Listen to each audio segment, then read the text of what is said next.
Hello BookTube, my name is Elizabeth and I read bouquins and books, and this is my very first tag. I'm so happy, so excited. It's like being officially welcomed to BookTube. So yay! So thank you so much, Gina, for tagging me. I'm very touched, I'm very pleased.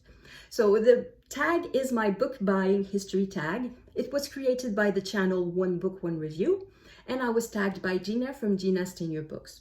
So I will leave links to both channels down below. The first prompt: where do I get my books? Store, library, online, etc. When I was young, I went to the library. It was my only source of books, well, except for a few gifts at my birthday or Christmas, but mainly it was the library. I went there, I would say, every week.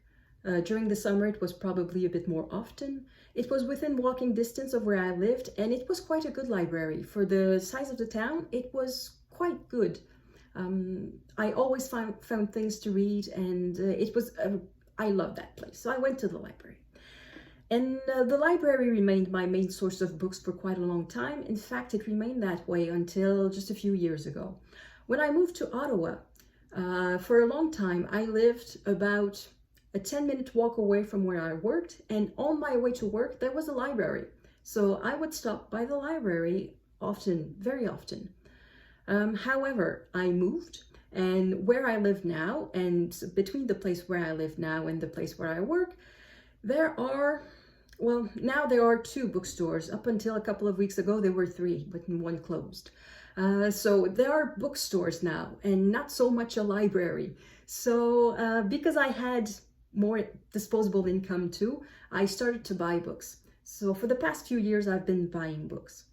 My main source of books in French is the Librairie du Soleil.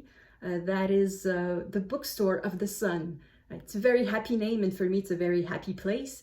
It reopened on Friday, June 11, after 2 months, I think, of being closed because of the pandemic. So I was there on Friday and I bought books, and it made me happy. So that's the main place where I buy books in French. And just across the street from that independent bookstore, there is an English bookstore that is the big box bookstore of Canada, that is Chapters.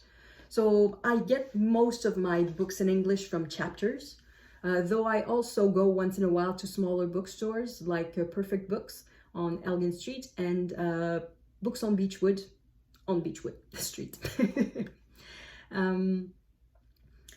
So that's for the paper books, the new books. I've started to get into used books a little bit. Not too much. They have to be in good condition. I don't like torn books or written in books or smelly books. I prefer them quite in good condition. So for that, I go either at Book Bazaar, which is a big used bookstore in Ottawa, or All Books, which is a much smaller one, but it's the sort of place where you have to watch where you put your feet, because there are piles of books everywhere and the books are piled up to the rafters, and it's one of those small little places where you can spend hours anyway. So that's another source of books. And because of the pandemic, I started walking through my neighborhood, and I discovered little free libraries. There are 2 or 3, depending on weather or how I feel, that are within walking distance. So that's quite fun. I found quite a few books there, and yeah, that's a nice source of book. That is a different way of choosing books, because the choice is much more limited. There's about a dozen books, maybe 20, and I find books that I like within that choice of about 12 or 20. So once in a while, it sort of induces me to choose something that I may not have chosen if I had been in a bookstore with 10,000 books in it. So that's a way of discovering new books too. And finally, the electronic books. I have started using Scribd. I am still during the trial month. I think I'm going to stick with it. I quite like it. The catalog is generous. There's a lot of things in there. For people who like audiobooks, I'm not really into audiobooks, so I wouldn't know about, I haven't tested that side of Scribd. But for written books, there are tons and tons of books. There are inconvenience too, but so far I think the advantages outweigh the inconveniences. So that's a source of electronic books. Another source of electronic books is the library. In Ottawa, they have many electronic books that you can borrow from home, and I've been using that a lot since the beginning of the pandemic, since it's a lot less complicated and it's instant. You can borrow them even at times when the library is closed. You don't have to wait 2 or 3 days for them to pick the books from the shelf and put it aside and send you an email to say it's ready for pickup. You can just start to read it right then and there. So that's quite fun. And another source of books is a website called Faded Page. It's a website that has electronic versions of books that are in the public domain in Canada. The rule in Canada is that 50 years after the author's death, everything becomes public. So that means that many books are in the public domain in Canada when they are not in the United States or in Europe. So it's a good source of books. Mainly for Canadian books. So if you're interested in Stephen Leacock or Lucy Maud Montgomery, their entire works are there. So I will leave a link to that below in the description box too. So I think that covers pretty much where I get my books. Prompt number 2. How do I choose the books I get? List, recommendations, cover buys, etc. They're not cover buy for me. I never buy a book because of the cover. However, in the bookstore, I will be attracted to a book because of the cover. And then I will pick it up, I will read the blurb at the back, I will read a few pages, and if it's something that I feel I will read, I will buy it, or if I have the budget for it. So basically it's browsing. That is the main way for me to choose books. I browse, and I start by browsing the entire bookstore, and when I'm out of time or out of patience, or when I've decided what I really want to buy, I go and pick up the book. I don't carry it with me for 2 hours in the bookstore. It's just at the end, once I've surveyed everything there is in the bookstore, I decide what I buy. So that's the main way I choose my books, is by browsing. However, I have a mental TBR that I carry with me all the time, and it's mainly recommendations from booktubes. Not necessarily recommendations in the sense that people say, read this, you must read this. It's more recommendation in the sense that it's books that I've heard mentioned and they have piqued my interest and I want to read them. Often it comes with a recommendation from the person who said this is good, but sometimes it's just a book that is mentioned in a hall, so the person does not know if it's good or not because they have not read it yet, but sometimes it's enough for me to be interested in the book.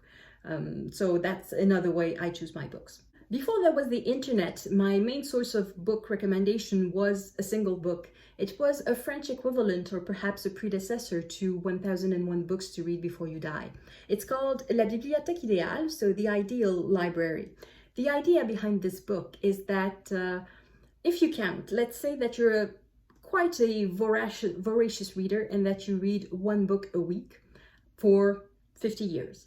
That means you would read 2,500 books. It's a lot, but at the same time, it's almost nothing compared to the tens and hundreds of thousands that have been published and that are available. So the idea behind this book was to give you recommendations of what books are good and are worth your time. To give you an example, so this is their page about historical novels. So they would give you a top 10, a top 25, and then a top 49. And I used to tick for books that I had read. I used to use this book a lot. Now I use it less for 2 reasons, I would say. One is because it's 20 years old. It's starting to be 20 years old. This one was published in 2003. So it's almost 20 years old, and so many books have been published since that a lot of it's not up to date anymore. Another reason would be that my tastes have changed. This book is quite heavily focused on French books. It's heavily focused on fiction. Most of the lists in this book are fiction. So since I read a lot more nonfiction, and since I'm not as focused as I used to be on French literature, it's perhaps a little less interesting as a source of recommendations. But I still go to it once in a while.